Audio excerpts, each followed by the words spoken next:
Welcome to the Marketing Mentor Podcast with Ilise Benun, founder of marketing-mentor.com and author of 7 books, including The Creative Professional's Guide to Money.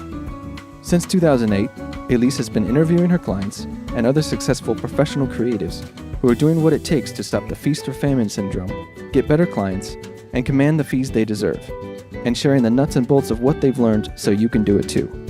You can find more at marketing-mentor.com. And now, here's Ilise Benun.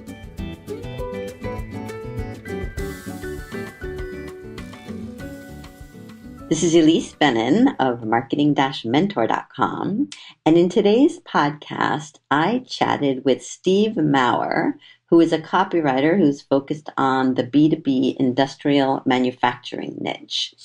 And he and I talked about what he learned in my new program, which is called AWAI's Simplest Guide to Pricing Copy Projects. And he was so motivated by what he learned that he's made all sorts of small but meaningful changes to his marketing and his marketing materials.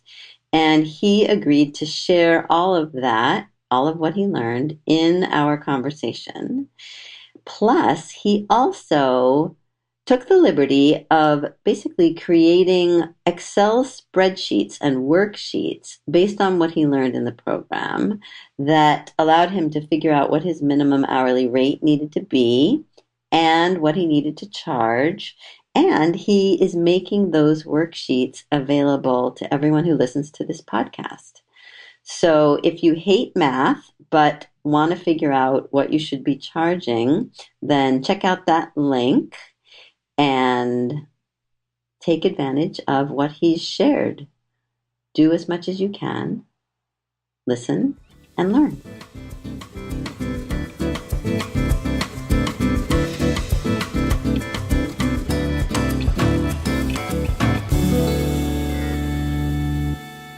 Hello there, Steve. Welcome to the podcast. Thank you very much. I'm happy to be here. Excellent. Me too. And tell everyone who you are and what you do. Okay, my name is Steve Maurer, and I live in Fayetteville, Arkansas.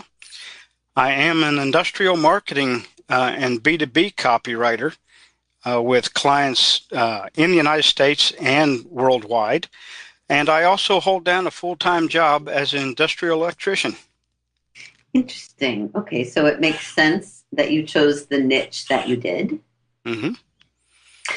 And what instigated this podcast is, actually, that's a question. I asked you to do this interview. Tell me why. Well, I had recently made a comment that I had taken the Simplest Guide to Pricing Copy Projects program, and as I was going through it, something just clicked. All of a sudden, I knew that this was a program I really needed to study because I could benefit from it. And what do you think it was that clicked? Tell me more about what the program is about. I mean, this is a program I recently wrote and developed with AWAI, and it was just recently released, and only a few people essentially have seen it, but you got very, very excited about it, which of course makes me happy. And I'm curious to know what it was about the program that really is helpful to you.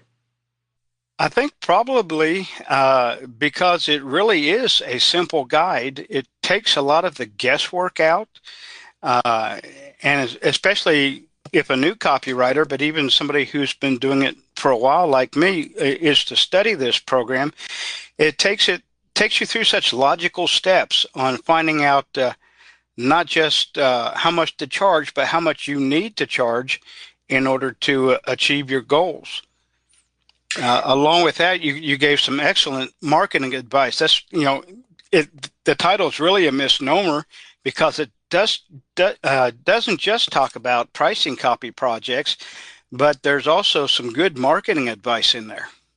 Well, because I just can't help talking about marketing when I talk about anything, really, because it's just what I live and breathe. But the other reason, is that marketing and pricing are inextricably related. I mean, they are. I often say that people with pricing problems have marketing solutions because if you can't get your prospect or client to pay what you think you're worth or what you want them to pay, it's usually not a pricing problem. It's usually that you need better prospects or clients. Yes. You do talk quite a bit about that, finding your ideal client and then finding out how to contact them. Exactly. So, but talk to us a little bit. I mean, I don't want this to be just a little testimonial for the program. Let's give some meat. Let's make it a little meaty. Tell us some of the things that you've learned, and maybe start with how, until you took the program, how were you pricing your services and what have you changed? The very first time I priced a big project. Now, small projects weren't too bad, but of course, a lot of the small projects didn't pay very well either. But the first time I had to price a big project, which was, at the time was a website rewrite and the startup of a blog for a financial planning company, when I got hold of them, I talked to them and I said, they gave me all the information. And I said, great, I'll get back with you tomorrow with an estimate on this. And as soon as we hung up the phone, I gathered up about every book I had that had pricing in it, and went up to the local IHOP, spread them all out over the table, ordered a big pot of coffee, and just kind of went through all the different pricing guides, matched them up, built a little matrix, and then finally figured out what I thought I felt comfortable with as far as pricing. And a lot of my pricing guides or my own personal fee schedule has come from using these pricing guides only as a guide. And a lot of them are so all over the place that it's hard to match things up. Well, and part of the reason for that is because when it comes to creative services, I mean, there's generally no standard pricing, and things are all over the board, whether we're talking about web design or copywriting or even this, kind of specific niche that you're in of industrial or B2B copywriting, right? That's absolutely correct. Go on. It sounds like you have more to say on that. Well, you wanted to know on how I price my services now or what changed? Yeah. The biggest thing was in the second module, actually, where it said figure out what you must charge. And that's something I'm kind of ashamed to say that I hadn't done from the beginning, but I think it's a common problem, especially with new copywriters, is they don't know what to charge because they don't know how much they have to charge in order to accomplish their goals. So I actually sat down probably for the very first time and mapped out all of my monthly expenses, how much profit I actually would like to make on this, and of course figuring the necessary evil of taxes and finding out what I would have to make per month, and then was able to break that down into my billable hours to see what I actually had to make bottom line as a minimum hourly wage. And that gave me a little better handle on what I needed to price a particular project. As a minimum, especially, right? Right. Yeah, it was a minimum. Nothing wrong with going over that. I usually do. But it also helps me judge a project that, if they're wanting a low fee on it and it doesn't come up to my minimum, it gives me the opportunity to actually pass on that particular project. And correct me if I'm wrong, but through that process, you developed some worksheets and spreadsheets for yourself that you're sharing with the listeners, yes? Absolutely. It's all in one Excel spreadsheet, and the first spreadsheet is actually the expenses. And you just go down and list all of your expenses that you have hourly, or excuse me, not hourly, but monthly. And if it's something you do twice a year, then you break it down so that everything fits into monthly category, monthly fee. And that automatically totals that up and places it on the second spreadsheet, which is your minimum hourly rate worksheet. It pops it in there, and then it adds to it whatever you want for your profit, and that's you can choose what you want. And in fact, there's actually two calculators so that you can try it with 20% and 30% profit, and whatever your tax rate is, you can put that in. And at the very end, you need to add your billable hours. So if you can only put in 10 hours a week, then you would put 40 hours for your billable time in there, and you just adjust by how much you can do per week, multiply that by 4. pop that into the correct cell there, and it will calculate automatically your minimum hourly rate. And there's two of them, so you can play around with it a little bit. I want to make 20% profit, or I want to make 30% profit. And it's interesting because the difference between making a 20% profit and a 30% profit is not that large. Even though it's 10%, it may, on some of the lower ends, maybe only $4 or $5 more per hour. And so I use that. And the other thing you can do with this spreadsheet, if later on down the road you want to buy a car, okay, you figure out what your monthly payments are going to be. You go ahead and figure what the monthly insurance payment is going to be. You pop that into your expenses, and it will tell me, like it'll say, okay, Steve, you want a new car? You need to raise your minimum hourly wage or rate by this much. And so it's just all automatic, and it's something I will use at any significant change in my income or my expenses to recalculate, at a moment's notice, okay, I need to be charging this much now as a minimum. And so I first want to thank you for putting that spreadsheet together, because it sounds like a really important tool, and you're making it available to anyone who wants to download it. There's no cost, right? Exactly. That's right. And I think, a lot of people, it sounds kind of complicated when you describe it, and most people really, it's not that they don't like math, but somehow they heard somewhere along the line that they're not good at math, or that you can't be both creative and good at math. I don't know what it is, but a lot of people tell me they're just not good at math, which, this is real basic math. But you've created a worksheet where it does the math for you, yes? Exactly. I hate math. I'm a writer, not a mathematician. So I created this thing. So all I had to do was plug in numbers and it would do it for me. And it can't be messed up because it's all protected, and even I can't mess it up. So yeah, I hate the math, but it does it for me. And I don't like the math, but I like the end results. And let's talk a little bit about this idea of the billable hours, because you're in what sounds like a very interesting situation where you've got a full-time job and you do your copywriting, the other 2 days a week, or what is it, 3 days a week? I have 3 days a week. Monday, Tuesday, and Wednesday, I'm at the house where I can work on my copywriting.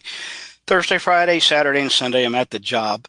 And so if I'm going to work on my copywriting, it's usually after hours. And you would think that having 3 days is probably really beneficial. Always got 3 whole days to work on his stuff. But sometimes that makes it tougher. Because you really have to discipline yourself on time management. That I just don't spend my time sitting here at the computer going on Facebook or Twitter or something. So no matter what your hours are, you have to get a disciplined time management program. And the other thing is, a lot of my clients, like I said, are in other countries. In fact, I have one in Australia that right now they're probably they're in tomorrow to begin with. And so you need to learn to work your time zones. And learning to work the time zones is an excellent skill, because if you're on the East Coast, and remember, if you're just getting off work, the folks on the West Coast still have a couple hours left to go. And vice versa. If you're on the West Coast, you can get up a little earlier and catch the other folks just as they're getting to the office. So that learning time management is key to working this kind of a business and still holding down a full-time job. Mm-hmm. And tell us a little bit about how you market your services, or what you're doing differently, even based on what you've learned in the program about marketing. Okay. My inbound marketing has always been my strong suit. I can get folks coming to my website fairly easily. Part of the reason is I have a tight niche. I have a very particular target market. And so it's allowed me to write my website and write my LinkedIn profile specifically aimed at those people who are looking for my kind of copywriter. And so that's the first thing. I'm pushing, getting a bigger push now on outbound marketing, because if I'm going to reach my goals, I'm going to have to do both pretty heavily. One of the things I've done, actually I did 2 things on my site. One I did first thing this morning as I was watching one of the videos on the program. In fact, it was your bootcamp speech, I realized that while I had a neat tagline, it didn't position me properly. The original tagline was "Because you can't write the wrong message right." And while it was kind of clever and all my copywriting buddies loved it, after watching the video, I realized that that wasn't really speaking to my target audience. And so now it is aimed towards them. I help industrial manufacturers speak directly to their client or their customers. And I've done the same thing. I've changed it on my LinkedIn, which I do that periodically anyhow. The other major thing I did on my site was change my contact form. It was very simple. It's not quite as simple anymore because I am using it not just to draw in good clients, but to weed out the ones I don't want to work with. And so it was modeled very much after one of the contact forms in the program. And now I'm asking them things like, what's your deadline? What's your budget? And getting these things all up front so that I can make a decision how or if I want to contact these clients. It gives me the ability to stay in control of the conversation. I've always heard I like having a verbal conversation with any client possible, and we've even used Skype when I was talking overseas. And I actually had a company in Holland that I just recently finished up a project that they didn't mind calling me on the phone at all. And so we had the telephone conversations a lot. And the reason I like to talk to them personally as opposed to just emailing is that there's an old saying that the person who asks the questions controls the call or owns the call. And that's what I like to do. I like to keep in charge, even though I let them think that they're in control. I'm really in control of the telephone call, even as far as scheduling it. And so that's one thing that this new contact form that I've come up with will help me with. I'll know just about everything about them that there is to know, probably even more than they realize. And that gives me a stronger footing when we do go into a phone call. The one other thing that I'm working on my site is changing my About page. My About page has been good. It has worked well. It is all about them and not about me.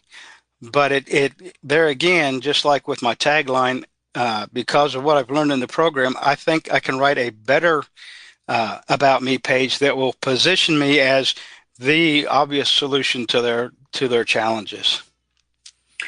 Excellent. That's all excellent. And just to clarify some of the things you're talking about, the bootcamp video is one of the bonuses that goes along with the program. It's a presentation I gave at the AWAI bootcamp a while back. And it's actually one of my favorite presentations, I have to say. So I'm glad that they included it. And also you referenced some examples of contact forms, and that's what I tried to do throughout the program is show examples of the types of things that I recommend and people already doing them and that it's working. So you're basically using those examples and then adjusting your own materials accordingly. Exactly. There's no need to completely reinvent the wheel. You just take it and put it on your vehicle and go. And let's go back to this idea of the niche for a little bit, because I'm channeling some of my more skeptical listeners who might be thinking, they wouldn't come out and actually say this, but they might be thinking, oh, well, he's got a full-time job, so he can afford to have a niche. If I needed to get all of my work or support myself and have, a stable income, I couldn't be focused that much on a niche because I would need all the work that comes to me. What would you say to that? That's a common myth.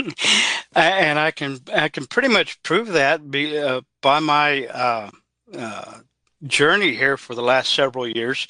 When I first started out, I was a generalist. And I started out writing in the low-paying content mills. In fact, my very first article paid me $4.95. And that was after 6 hours worth of research and writing. So I was really making good money. But I did progress into some better ones, but I was still a generalist. And the first 2 years of my copywriting experience, I I barely made over $2,000 a year, and it took me 400 projects to do it. These days, I have one client in Connecticut where I write 2 blog articles for their e-newsletter of about 250 to 350 words. I get paid well over $300 a piece for them.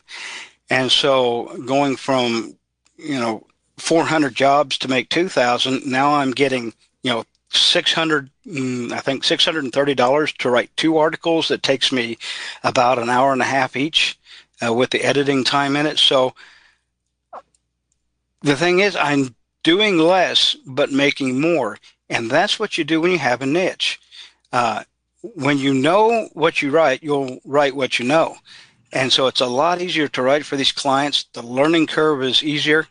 And when you niche, you will find that the people that are coming to you and asking for your services have deeper pockets than going to some of these others. Okay, one more question for you, Steve. Mm-hmm. Because I do think that people need to start out as a generalist until they, little by little, find their niche. And the niche that you're in, industrial B2B, is that an opportunity for people? Is there enough work there? Is there more work than you can handle? What would you say about that? Oh, yeah, I need lots of help, believe me, because it is a very wide, actually, it's actually kind of a wide niche, industrial B2B manufacturing. But first, let me say, I totally agree with you. The important thing at the beginning is to get those first clients under your belt. And that's what I had to do. My first ones, even my first better paying clients were in a niche that I didn't really have a lot of experience in, but it gave me samples and it gave me confidence and it brought in some money. But now on the niche that I use now, I just recently signed a client for in the industrial or the electrical device manufacturing business. They make receptacles and plugs and all kinds of exciting stuff. Well, to me, because I'm an electrician. And we just talked on the phone yesterday with the senior marketing manager and the product manager about the product that they actually overnighted a sample to me. And I'm writing their brochure. So we discussed about what they want in the brochure and the voice that they'd like to have. And that's one thing I'm finding is that in these bigger niches, you will find people that know what they want to write. They just don't know how to do it. And that's why they're turning to freelancers in that particular industry who are qualified in that industry. Because actually, when it comes down to it, when I'm looking at the device they sent me, I'm the person who's going to be buying this. And who better to write the copy than the one who knows what they need? Right. And how did they find you? That one kind of surprised me. It came about as a more or less warm email, but that I didn't realize I sent. I have a client in the electrical industry that has a newsletter, and they sent me an editorial calendar, and I was supposed to contact 2 companies a month to get information for the articles.